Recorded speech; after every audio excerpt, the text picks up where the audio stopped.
বিসমিল্লাহির রহমানির রহিম। আল্লাহ নামে শুরু করছি, যিনি পরম করুণাময়, অতি দয়ালু। হে আমাদের পরওয়ারদিগার, আপনি ছাড়া আমাদের আর কেউ নেই। আপনি না চাইলে কিছুই হয় না, আর আপনি চাইলে অসম্ভবও সম্ভব হয়।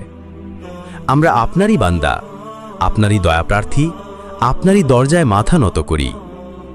হে আল্লাহ, আমরা পাপ করেছি, ভুল করেছি, গুনাহ করেছি, কিন্তু আপনি তো গফুরুর রহিম, ক্ষমাশীল ও দয়াবান।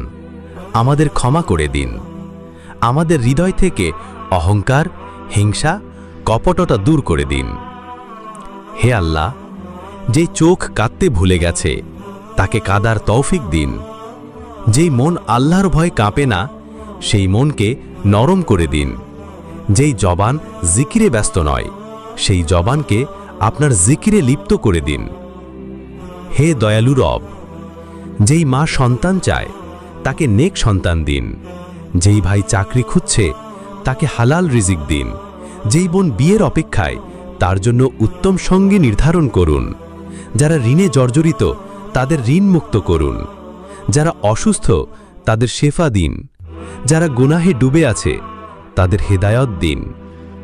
হে আল্লাহ, আমাদের পিতামাতাকে ক্ষমা করে দিন।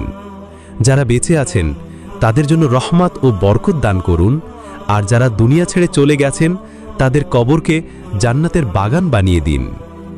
হে আল্লাহ, এই মহররমের মাসে আপনার রহমতের দরজা খুলে দিন। আমাদের হৃদয়কে পবিত্র করে দিন। আমাদের সব দুঃখ, কষ্ট, হতাশা, অভাব, সংকট দূর করে দিন। আপনার দরজায় আমরা আজ হাজির, খালি হাতে ফিরিয়ে দিবেন না। সর্বশেষে বলি, রব্বানা তাকাব্বাল মিন্না ইন্নাকা আনতাস সামিউল আলিম ওয়া তুব আলাইনা ইন্নাকা আনতাত তাওয়াবুর রহিম। আমিন ইয়া রাব্বাল আলামিন।